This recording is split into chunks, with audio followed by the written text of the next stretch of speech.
ఆత్మవిశ్వాసంతో అంగవైకల్యాన్ని జయించి డిఎస్సి ఫలితాలలో విజయం సాధించి విశాఖ జిల్లాలో ఎస్జిటిగా ఉద్యోగం సంపాదించినటువంటి జామి సింహాచల్ నాయుడు ఆయన యొక్క విజయాన్ని ఇవాళ మన అందరం కూడా అప్రిషియేట్ చేయాలి. ఆయనకి చేతులు సరిగ్గా పనిచేయవు, అయినప్పటికీ కూడా కాళ్ళు కూడా కొంచెం ఒక కాలు పనిచేయనప్పటికీ కూడా ఎంతో ఆత్మవిశ్వాసంతో వాళ్ళ బాబా ఇచ్చిన స్ఫూర్తితో ఆయన ఎలాగైనా సరే ప్రభుత్వ ఉద్యోగం సంపాదించాలి అనేటటువంటి గట్టి దృఢ సంకల్పంతో మన డిఎస్సిలో క్వాలిఫై అయ్యారు. అదేవిధంగా విశాఖ జిల్లాలో ఎస్జిటిగా కూడా ఉద్యోగం సంపాదించారు. అయితే ఇక్కడ ఆయన చాలామంది దివ్యాంగులకే కాదు, మాలాంటి వాళ్ళకి మనందరికీ కూడా ఒక స్ఫూర్తినిచ్చారు. ఈనాటి యువత అలాంటి వాళ్ళని చూసి స్ఫూర్తి పొందాలి, ఇన్స్పైర్ అవ్వాలి. ఆయన చాలా పేద కుటుంబం నుంచి వచ్చి కూడా ఆ గ్రామంలోనే చదువుకుంటూ 10th క్లాస్ వరకు ఆయన ప్రభుత్వ పాఠశాలలో నేను చదవడం జరిగింది. అదేవిధంగా డిగ్రీ, డైట్, బీఈడి కూడా ప్రైవేట్ కళాశాలలో కొత్త వలసలో పూర్తి చేశారు. కాళ్ళనే చేతులుగా ఉపయోగించుకుని ఆయన విద్యాభ్యాసం అనేది పూర్తి చేశారు. అంతేకాదు ఆయన సివిల్స్ కూడా ప్రిపేర్ అయ్యి ఐఏఎస్ కూడా ఆయన సిద్ధమవుతున్నట్టు కూడా ఆ అబ్బాయి తెలియజేశారు. అయితే ఆయన విజయనగరం జిల్లా కొత్త వలస మండలానికి జామి సన్యాసిరావు సన్యాసములు వారి యొక్క తల్లిదండ్రులు ఆయన బాబాయ్ ఆయన ఎంతో ప్రోత్సహించారని చెప్పేసి కూడా చెప్పడం జరిగింది. కుటుంబానికి భారం కాకూడదు, నా తల్లిదండ్రులను చూసుకోవాలి అనేటటువంటి ఆయన ఆవేదన, పట్టుదల, స్వయం కృషి ఇవన్నీ కూడా ఆయన జీవితాన్ని జయించాలి అనేటటువంటి గట్టి సంకల్పం ఇవాళ ఆయన్ని ముందుకు తీసుకెళ్ళి ఆ విజయానికి ఎంతో సహకరించింది. అదే ప్రతి ఒక్కరూ కూడా మనం గుర్తుపెట్టుకోవాల్సిన విషయంలో కూడా మనం ఇవాళ చెప్పుకోవాలి. జామ్ ప్రకాశరు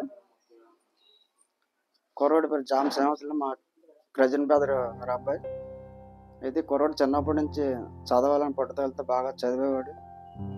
ఆ చదవబట్టే ఈరోజు డిగ్రీ టీచర్ ట్రైనింగ్ వరకు వెళ్ళాడు. టీచర్ ట్రైనింగ్లో మంచి గుర్తింపు తెచ్చుకున్నాడు. ఇంచుమించు 6-7 సంవత్సరాల నుంచి ఈ పోస్ట్ గురించి ఎదురు చూశాడు. ఈరోజు గవర్నమెంట్ ఏదో కల్పించడం వల్ల ఈరోజు అవకాశం వచ్చింది. అవకాశం సద్వినియోగం చేసుకుని చక్కగా ఈరోజు పోస్టింగ్ కొట్టగలిగాడు. ఎట్టి తల్లిదండ్రులు కూడా పట్టుదలతో ఆ కుర్రోడికి ఎటువంటి ఇబ్బంది లేకుండా చదివించారు. చదివించి కుర్రోడు కూడా అలాగే కష్టపడి చదివాడు. చదవబెట్టి ఈరోజు ప్రయోజకుడు అయ్యాడు. అలాగే ఈరోజు పోస్టింగ్ ఇచ్చారు కాబట్టి కుర్రోడికి ఏదో గవర్నమెంట్ ఆలోచించి కొద్దిగా దగ్గరలో ఇస్తే కొద్దిగా బాగుంటుందని ఆలోచిస్తాను. కూడా గర్వపడేలా చేశాడు ఈ కుర్రోడు. ఈ కుర్రోడిని చూసి మిగతా కుర్రోళ్ళు కూడా ఈ ఒక అంగవైకల్యం కుర్రోడు ఇలాగా చేసాడు, మనం ఎందుకు సాధించలేమనే ఆలోచన కుర్రోళ్ళు కూడా ఉండాలి. అది తెలుసుకున్న రోజు గ్రామం కూడా అభివృద్ధిలోకి వస్తుంది. గ్రామంలో మంచి పేరు కూడా. తల్లిదండ్రులకు పెద్ద ఆస్తిపాస్తులు లేవు, సామాన్య కుటుంబం, రైతు కూలీలు వారు. అలాంటి వాళ్ళ ఇంట్లో అద్భుతమైన ఆణిముత్యమే పుట్టింది. అందరికీ అదృష్టం ఉండదు. చాలామంది అనుకుంటారు అబ్బాయి అంగవైకల్యం, కానీ అన్నీ ఉన్నవాడి కన్నా ఈరోజు విజయం సాధించిందే ఆ సంతోషం అనేది చాలా గొప్పది. అది ఆ సంతోషాన్ని మనం ఎవరం కూడా పొందలేము. సో ఈ సందర్భంగా ఆ అబ్బాయికి కృతజ్ఞతలు కూడా తెలియజేస్తాను.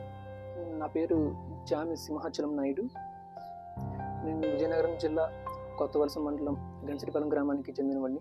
నేను పుట్టుకతోనే 2 చేతులు మరియు ఎడమ కాలు కూడా వైకల్యం ద్వారా నేను జన్మించాను. అయినా సరే నాకు మా బాబాయ్ గారు జామి నరసింహరావు గారు కాళ్ళతో రాయడం నేర్పించి నా చిన్నప్పటి నుండి కూడా నేను కాళ్ళతోనే రాశాను. నా యొక్క పాఠశాల విద్యాభ్యాసము, కాలేజు, అలానే టీటీసీ, డిగ్రీ కూడా నేను కాళ్ళతోనే ఎగ్జామ్స్ రాసి అనేది ఉత్తీర్ణ సాధించాను. నేను పాఠశాల విద్యాభ్యాసం అనేది అనకాపల్లి జిల్లా కసింకోట మండలం ఏఎస్పేటలో చదవడం వల్ల నేను విశాఖపట్నం జిల్లాకి లోకల్ అభ్యర్థిగా పరిగణించి మెగా డీసీ 2025లో ఎస్జిటి విభాగంలో ఉపాధ్యాయునిగా సెలెక్ట్ అయ్యాను. సెలెక్ట్ అయ్యడం వల్ల నాకు చాలా సంతోషంగా ఉంది.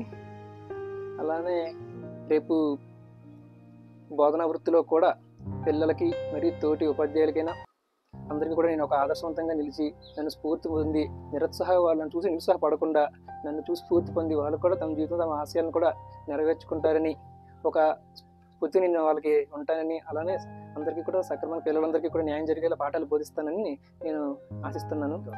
గవర్నమెంట్ ఆశిస్తున్నాను. ఆ అబ్బాయి వారి తల్లిదండ్రుల కోసం చెప్తూ ఎంతో గొప్పగా వివరించారు. నా అంగవైకల్యం చూసి నా తల్లిదండ్రులు నన్ను విడిచిపెట్టకుండా నాకు ఎంతో సహాయ సహకారం అందించారు. వాళ్ళ సహకారంతోనే నేను ఈ స్థాయికి వచ్చానని ఆయన కన్నీళ్ళ పర్వంతో. నా పేరు జామి సంజేశ్వరరావు, విజయనగరం జిల్లా కొత్తవలస మండలం గంజటిపురం గ్రామ కాపురస్తులు. మా అబ్బాయి జామి సింహాచలం నాయుడు పుట్టుకతో అంగవైకల్యంగా పుట్టాడు. అయినా సరే మేము బాధపడలేదు. అయితే మా తమ్ముడు జామి నరసింహరావు ప్రోత్సాహంతో కాలుతో రాయుడు నేర్పించాడు. ఈరోజు మెగా డిఎస్సి వల్ల 320 ర్యాంకు విశాఖ జిల్లాలో సాధించాడు. అయితే ఈ ఉద్యోగం మారుమూల ప్రాంతంలో వస్తే ఈ అబ్బాయిని తిప్పడం కష్టం కాబట్టి ఈ ప్రభుత్వం వారు, గవర్నమెంట్ వారు ఆలోచించి దగ్గరలో ట్రాన్స్పోర్ట్ ఉన్న దగ్గరికి మాకు ఏర్పాటు చేస్తారని ఈ ప్రభుత్వం వారిని, చంద్రబాబు నాయుడు గారిని, ముఖ్యమంత్రి చంద్రబాబు నాయుడు గారిని, విద్యాశాఖ మంత్రి మన లోకేష్ గారిని ధన్యవాదాలు తెలియజేస్తాను. అయితే వాళ్ళ తల్లిదండ్రులు ప్రభుత్వానికి కోరేది ఏంటంటే, విశాఖ జిల్లాలో ఆయనకి పోస్టింగ్ ఇచ్చినప్పటికీ ఆయనకి కొంచెం సౌకర్యాలు దగ్గరగా, అంటే ట్రావెలింగ్ సౌకర్యాలు కానీ ఆయనకి కొంచెం ఇబ్బంది లేకుండా ఉన్నటువంటి ఏరియాలో ఆయన పోస్టింగ్ ఇప్పించాలని ప్రభుత్వాన్ని అయితే వారు కోరుతున్నారు. ప్రభుత్వం కూడా దీన్ని గుర్తించి ఆయనకి తగిన న్యాయం చేయాలని ఆంధ్రప్రదేశ్ రాష్ట్రంలో ప్రజలందరి తరఫున కూడా కోరడం జరుగుతుంది.